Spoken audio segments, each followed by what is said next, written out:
Dear students, মই কুলেন কলিতা আজি মই ক্লাস 9 ৰ এটা জ্যামিতিৰ চেপ্টাৰ লৈ আইছো আৰু এটো হৈছে হিৰণৰ সূত্ৰ তো হিৰণৰ সূত্ৰ জ্যামিতিত কিদৰে প্ৰয়োগ হয় তাৰ আজি আমি আলোচনা কৰিম তো আমি প্ৰথমতে চাও যে ত্ৰিভুজ যেতিয়া আমি ত্ৰিভুজৰ কালি উলাব খুজো তেতিয়া আমি সকলোৱে জনা এটা অতি সহজ ফৰ্মুলা কি আছে যে ত্ৰিভুজৰ কালি সমান কি আছিল যে হাফ into ভূমি পুৰন উন্নতি এইটো আছিল আমাৰ ত্ৰিভুজ এটাৰ কালি উলিওৱাৰ সূত্ৰ যদি আমাৰ এনেকৈ এটা ত্ৰিভুজ আকো তেনে হলে আমি এইটো আমি ভূমি বুলি কম আৰু শীৰ্ষবিন্দুৰ পৰা যেতিয়া আমি ভূমিলৈকে এটা লম্ব আকো বা উন্নতি এটা লাগো তেনে আমি কম ধৰা এইটো যদি আমি ABC হয় এইটো যদি মই AD উন্নতি বুলি কম তেনে হলে আমি লিখিম হাফ ত্ৰিভুজৰ কালি সমান হাফ ইনটু ভূমি মানে এটো BC টু ভূমি বুলি কব ইনটু উন্নতি মানে এডাল উন্নতি আমি যদি BC মানে কিমান জানো উন্নতি AD মানে কিমান জানো তেনে হলে আমাৰ ত্ৰিভুজৰ কালি কিমান হ'ব উলিয়াব পাৰিম এটো আছিল আমি আগতে শিকি অহা এটা অতি সহজ পদ্ধতি কিন্তু আজি আমি যেটো চেপ্টাৰ আৰম্ভ কৰিব লৈছো এই চেপ্টাৰটোত অলপ বেলেগ ধৰণে কৈ দিয়া আছে মানে ত্ৰিভুজৰ কালিয়ে উলিয়াম কিন্তু কালিটো আমাৰ এই ধৰণে উন্নতিৰ সাপেক্ষে উলিওৱাটো নহয় ইয়াত আমি অলপ বেলেগ ধৰণে আমি কালিটো উলাব চেষ্টা কৰিম আৰু হিৰণ নামৰ গণিতজ্ঞজনে আমাক এই বিষয়ে কি কৈছে তাৰ আমি এটা আলোকপাত কৰিব খুজিছো ধৰি লোৱা এটা ত্ৰিভুজ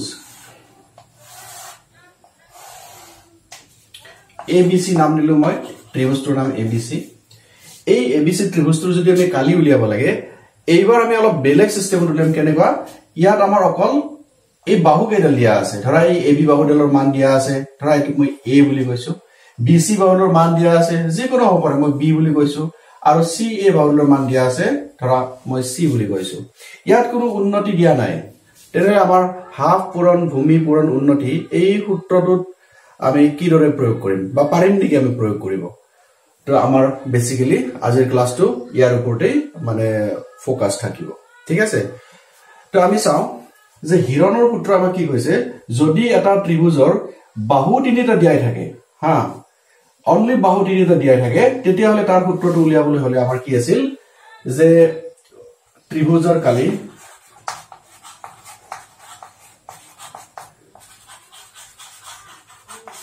is equal to কি আছিল s whole into s minus a s minus b whole into s minus c sabade under root to lagibo root over s whole into s minus a s minus b into s minus c jot a b আৰু c এ যে abc লৈছো এই তিনটা হৈছে আমাৰ ab বাহুৰ মান a bc বাহুৰ মান b আৰু c বাহুৰ মান c হিচাপে লোৱা হৈছে তেনলে এই s2 কি তো আমি s2 বিষয় জানিব লাগিব তো s মানে হৈছে আমাৰ এই যেটো ত্ৰিভুজৰ পৰিসীমা মানে কি আছিল নিশ্চয় জানিব তোমালোকে যে মই আকবাৰ কৈছো এটা ত্ৰিভুজৰ ভিতৰত কিমান ঠাই আছে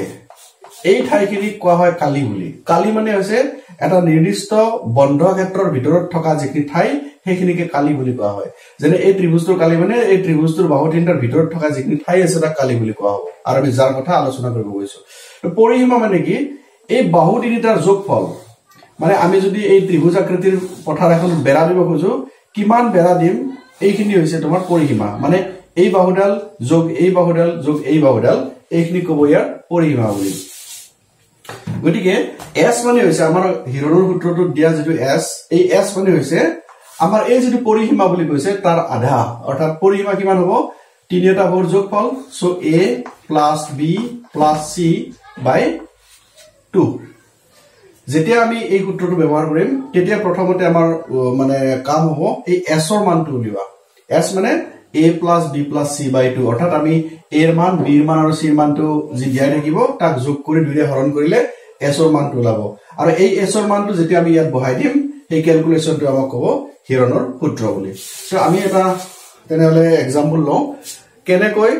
এটা ত্ৰিভুজৰ কালিটো উলিয়াব পাৰো মই এটা एग्जांपल হয় তোমাক দেখাই দিছো চাই লোৱা তো হিৰণৰ সূত্ৰ প্ৰয়োগ কৰিবলৈ আমি এতিয়া एग्जांपल এটা লৈছো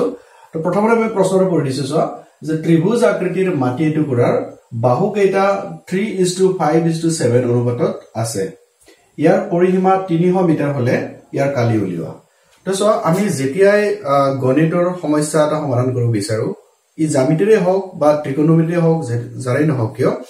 সমস্যা এটা সমাধান কৰাৰ আগে আমি তাক জানিব লাগিব যে প্ৰশ্নটোত আমাক কি সোধা হৈছে ঠিক আছে তো প্ৰশ্নটোত যদি আমি বুজি পাওঁ যে আমি এক্স্যাক্টলি এইটো কাম কৰিব লাগিব তেতিয়া গণিতটো কৰোতে আমাৰ সুবিধা হয় ঠিক আছে আৰু আমি এতিয়া প্ৰথমতে শিকিলো কি যে হিৰণৰ সূত্ৰটো তো হিৰণৰ সূত্ৰমতে আমি জানো যে যদি ইয়াৰ কালি উলাব লাগে আমি বাহু তিনটা জানিব লাগিব এই তিনটা বাহু যদি আমি জানো তেনেহলে আমি s whole into s minus a s minus b s minus b s minus c এই সূত্ৰটো মতে আমি √/d ফেলে কৰিব পাৰো কিন্তু আমাক বাৰু এনেকে দিয়া আছে নেকি প্ৰথমতে চাব লাগিব ইয়াত খালি দিছে কি যে বাহু কেইটা আমি আগতে কৈছিল না ab বাহুৰ মান bc বাহুৰ মান c বাহুৰ মান ইয়াত বাহু কেইটা দিয়া নাইতো কি দিছে বাহুৰ অনুপাত দিয়া আছে 3:5:7 তে এই অনুপাতটো যে দিয়া আছে ইয়াৰ সহায়ত আমি প্ৰথমতে বাহু কেইটা এক্স্যাক্টলি কিমান হ'ব আমি উলিয়াই ল'ব লাগিব আৰু তাৰ পাছতহে আমি ইয়াৰ মানে কালিটো উলিয়াবলৈ চেষ্টা কৰিব লাগিব ঠিক আছে তো অনুপাত দিয়া থাকিলে কেনেকৈ বাহু উলাব লাগে মই প্ৰথমতে কৈ লওঁ তোমালোকে ভালদৰে মানে বুজি ল'বা কথাটো ধৰি লোৱা ইয়াত 3 5 7 যদি ab মানে 3 হয় ধৰা ac মানে যদি 5 হয় আৰু bc মানে যদি 7 হয় তেতিয়া হে মানে কৈছে যে ab মানে যদি 3 হয় তেনেহলে bc মানে ac মানে হয়তো 5 হ'ব আৰু bc মানে 7 হ'ব কিন্তু এই 3 সেমি বুলি কৈ দিয়া নাই আমাৰ ঠিক আছে এইটোৰ অৰ্থটো মই এবাৰ তোমাক বুজাই দিছো চাবা ধৰি লোৱা a নামৰ এজন মানুহ আছে b নামৰ এজন মানুহ আছে আৰু c নামৰ এজন মানুহ আছে ঠিক আছে এই তিনিজন মানুহক আমি 300 টকা আমি ভগাই দিব লাগে হা ইয়াত কি কৈছে পৰিসীমাটো 300 মিটাৰ বুলি কৈছে না তিনিটা বাহুৰ যোগফল 300 মিটাৰ হ'ব লাগিব যোগ কৰিলে কিন্তু 3 পাছে 8 8 8 15 এখিনি যোগ কৰিলে মাত্ৰ 15 মিটাৰ হে হয় 15 মিটাৰ হয় অনলি গতিকে আমি আসলতে 3 মানে কিমান 5 মানে কিমান 7 মানে কিমান আমি উলিয়াই ল'ব লাগিব তো এক্সাম্পলটো মই দিব খুজিছো ধৰি লোৱা তোমাৰ হাতত মোৰ হাতত 300 টকা আছে a নামৰ b নামৰ আৰু c নামৰ মানুহজনক আমি ভগাই দিব লাগে কেনেকৈ দিম যদি a 3 টকা পায় b এ 5 টকা পাব আৰু c এ 7 টকা পাব মানে 3 হয় সমানকে পোৱা নাই এজনে 3 টকা পালে দ্বিতীয়জনে 5 টকা পাব তৃতীয়জনে 7 টকা পাব কিমান টকা দিয়া হল 3 পাছে 8 8 8 15 অৰ্থাৎ এই 300 টকাৰ পৰা আমি 1500 টকাহে বিলাই দিলো আৰু তো বহুত টকা বাকি আছে আকৌ দিব লাগিব 3 টকা 5 টকা 7 টকা আকৌ বাৰ দিম 3 টকা 5 টকা 7 টকা আকৌ দিম 3 টকা 5 টকা 7 টকা দিম এনেকৈ কিমান বাৰ দিম আমি যেতিয়ালৈকে 300 টকাটো শেষ হৈ নাযায় তেতিয়ালৈকে আমি 3 টকা 5 টকা 7 টকা 3 টকা 5 টকা 7 টকা এনেকৈ দিওঁতে এনেকৈ বহুত বাৰ দিম আমি বহুত বাৰ দিওঁতে লাষ্টত দেখা হ'ল যে এইবাৰ আমি 3 টকা 5 টকা 7 টকা দিওঁতে আমাৰ 300 টকাটো কমপ্লিট হৈ গ'ল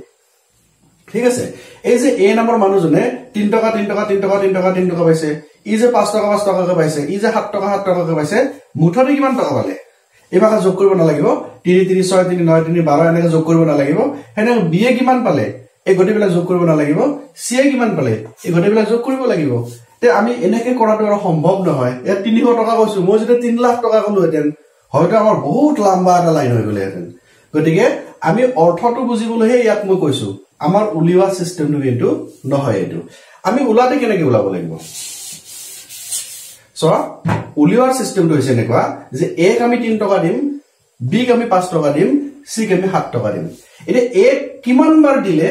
b কিমান বাৰ দিলে আৰু c কিমান বাৰ দিলে 300 টকাটো কমপ্লিট হ'ব হেইটো আমাৰ এবাৰ টাৰ্গেট ধৰি লৈছো a ক আমি এবাৰ দুইবাৰ তিনিবাৰ চাৰিবাৰ 10 বাৰ এনেকুৱাকে নাজানা বস্তুটো আমি কি কৰো x বুলি ধৰিলো ন ধৰিলোৱা হ'ল a নামৰ মানুহজনক 3 টকা কমৈ x বাৰ দিব লাগিব মানে যদি ইয়াক 10 বাৰ দিও b কিমান বাৰ দিম কাৰণ আমি সমানভাৱে কৈ দিম নহয় মানে 3 টকা 5 টকা 7 টকাকে দিম প্ৰতিবাৰতে ইয়াক যদি মই 10 বাৰ দিও ইয়াকো 10 বাৰ দিব লাগিব ইয়াকো 10 বাৰ দিব লাগিব গতিকে মই যদি কওঁ যে 3 টকা কৈ x বাৰ দিছো তেনেহলে আমি ক'ব লাগিব b কো তুমি 5 টকা কৈ x বাৰে দিব লাগিব আৰু c কো তুমি 7 টকা কৈ x বাৰে দিব লাগিব ঠিক আছে আৰু এই গোটেই কেইটা যদি আমি যোগ কৰি দিও তেনেহলে আমি অবিয়াসলি এই 300 টকাটো পাম কাৰণ 300 টকাটোকে আমি তো বিলাই দিছো হয়নে গতিকে অনুপাতত থাকিলে আমি কি কৰিব লাগে আমি এই নিয়মটো মানে ফলো কৰিব লাগে তো সহায়তে তো ত্ৰিভুজ আকৃতিৰ মাটি এটুকুৰাৰ বাহু কেইটা 3:5:7 অনুপাতত দিয়া আছে ইয়াৰ পৰিসীমা আছে 300 মিটাৰ মানে গোটেই কেইটা যোগ কৰিলে বাহু কেইটা কিমান হ'ব 300 মিটাৰ হ'ব গতিকে কোৱাছো এতিয়া AB বাহুৰ মানটো যেহেতু 3 অনুপাতত আছে কিমান হ'ব ইয়াৰ 3x হ'ব AC বাহুটো কিমান হ'ব 5x হ'ব আৰু BC বাহুটো 7x হ'ব হয়নে গতিকে আমি লিখিম কেনেকে যেহেতু x টো আমি ধৰিলো মান ইয়াত দিয়া নাই ন এটো অনুপাতত থাকিলে আমি এই পদ্ধতিত যেহেতু কৰিব লাগে গতিকে আমি এটো ধৰিব লাগিব ধৰা হল ত্ৰিভুজটোৰ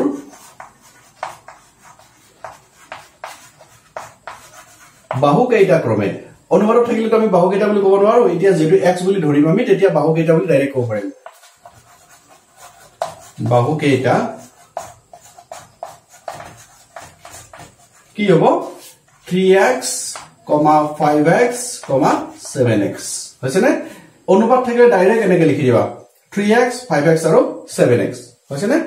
এতিয়া প্ৰশ্নমতে কি কৈছে আমাক প্ৰশ্নত কৈছে যে ইয়াৰ পৰিসীমা 300 মিটাৰ হ'ব গতিকে প্ৰশ্নমতে কি হ'ব 3x plus 5x plus 7x is equal to 300 মনত ৰাখিবা 300 আমি কিতাপৰ পৰা লৈছো এই যে পৰিসীমা বুলি কৈছিলে তো কি হ'ব এতিয়া 3 5 8 8 8 15 মানে 15x is equal to 300 হয়নে আৰু x is equal কিমান হ'ব এতিয়া 15 ৰে হৰণ হৈ যাব 300 by 15 হৰণ কৰিলে কিমান হ'ব 15 2 গুণে 30 আৰু 15 শূন্য গুণে 20 এই যে x মানে 20 পালো কি বস্তু এটো এই যে মই কৈছিলো 3 টকা কৰি কিমান বাৰ দিম যে আসলতে 3 টকা কৰি 20 বাৰ দিব লাগিব 5 টকা কৰি 20 বাৰ দিব লাগিব 7 টকা কৰি 20 বাৰ দিব লাগিব ন ইয়াত মই টকা বুলি এনে কৈছো বাৰু কিন্তু 3 পূৰণ 20 5 পূৰণ 20 7 পূৰণ 20 বুলি ক'লে যিমান হ'ব সেইটো হ'ব তাৰ বাহু কেইটা যোগ তে এখিনি ঠিক আছে ন মই এটা x ৰ মানটো প্ৰথমতে উলিয়াই লওঁ এখিনি মুছি দিছো মই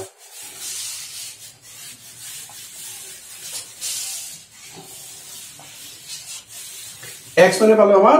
20 এটাকে আমি কি লিখিম এটাকে বাহু কেইটা দিম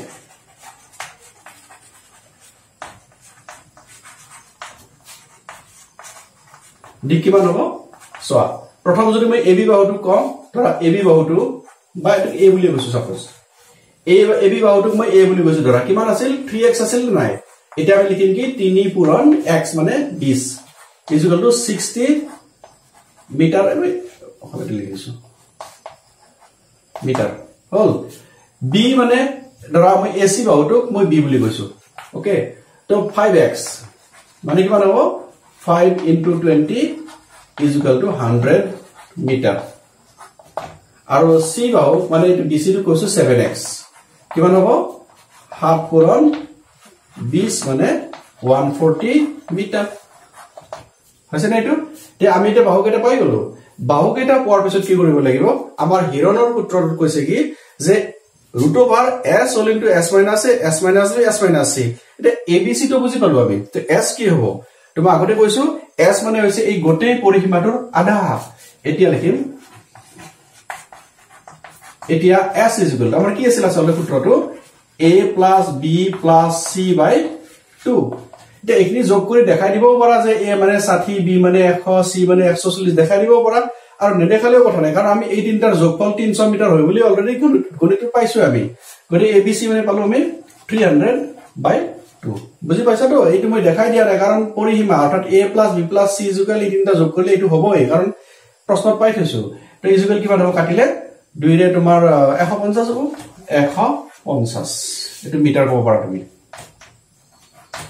150 হৈছে তাৰ s মানে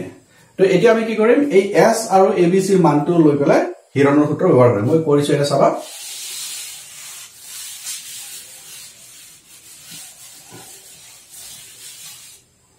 কি হ'ব এতিয়া ত্ৰিভুজটোৰ কালি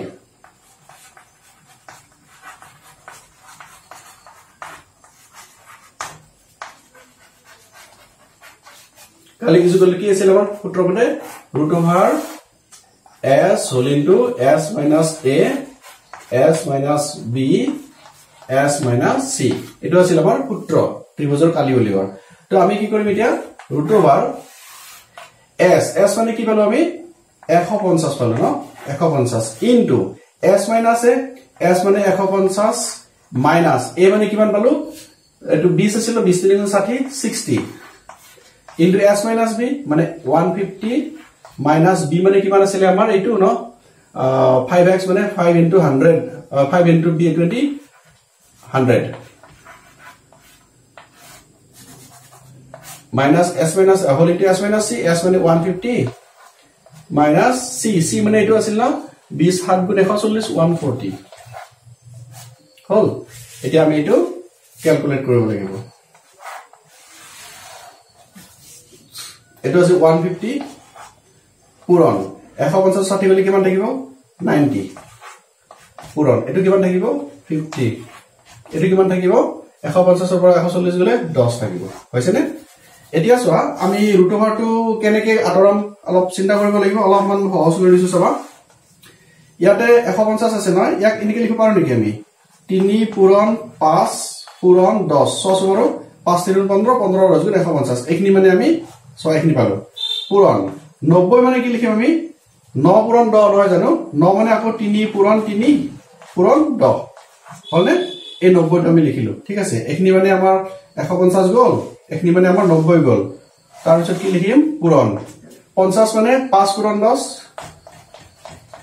পূৰণ এইখিনি লেখা হৈ গল এইখিনি মানে 5 পূৰণ 10 আৰু 10 মানে এটো 10 লিখি দিছো হৈ গল এতিয়া আমি যেতিয়া ৰুট ওভাৰ চিনটো নোহোৱা কৰিব লাগিব এইবোৰ আকৌ মুছি দিছো তোমালোকে ভিডিওটো মাজে মাজে চাই পজ কৰি লিখি লিখি ৰাখিবা তেতিয়া হলে মানে ভালদৰে বুজি পাবা তো এটি কি হ'ব ইজ ইকুয়াল এটা কাম কৰা তোমালোকে তে আমি যেতিয়া ৰুট ওভাৰ চিনটো পৰা বাহিৰত আনিব লাগিব ন ইয়াত জোৰ বনোৱা আছে তোমালোকে কেনেকুৱা হ'ব আৰু মই এটা দেখাই দিছো এটুলাই নিলিখিলেও হয় মই তোমালোকৰ সুবিধাৰ লিখি দিছো তিনি কেইটা আছে 1 2 3 তিনটা আছে ন ইয়াক এনেকৈ 3 পূৰণ 3 এনেকৈ লিখিলো আছো তিনটা লিখিলা 5 কেইটা আছে এটা দুটা আছে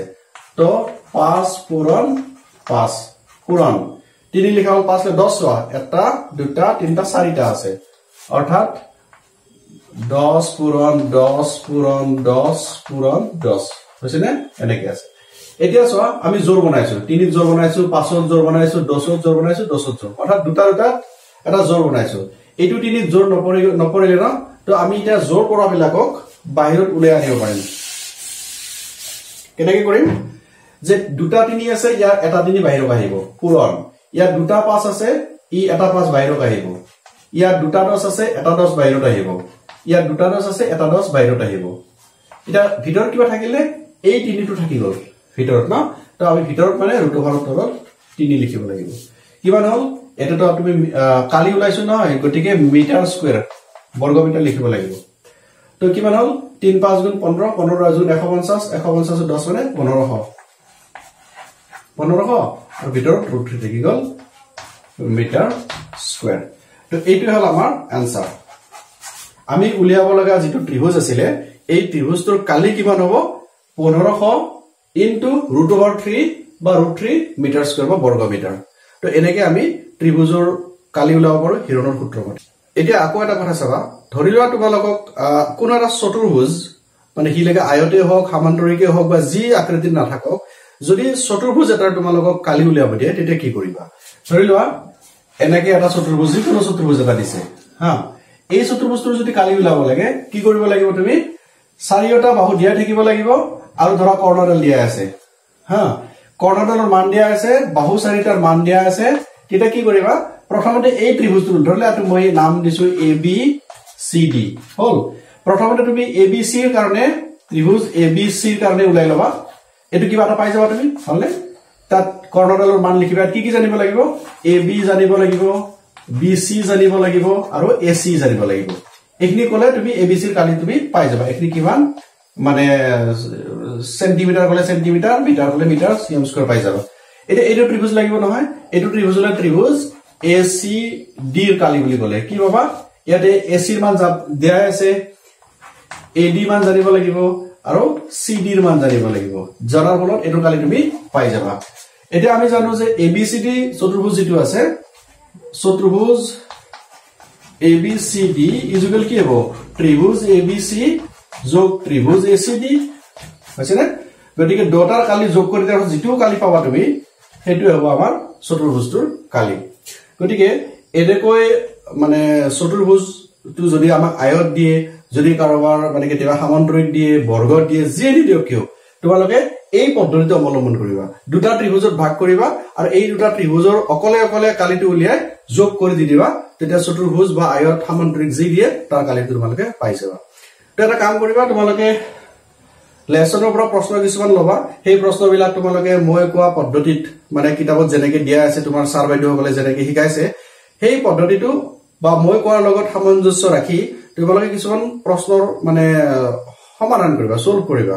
কৰি মোক দেখুৱাবা আৰু মই চাম যে তোমালোকে কথাটো ভালদৰে বুজি পাইছা নে আৰু যদি পাইছা তেনেহলে মোৰ খুব ভাল লাগিব ঠিক আছে তো এইটো তোমালোকে আশা কৰো ভালদৰে বুজি পাবা আৰু প্ৰেক্টিছ কৰিবা ঠিক আছে ধন্যবাদ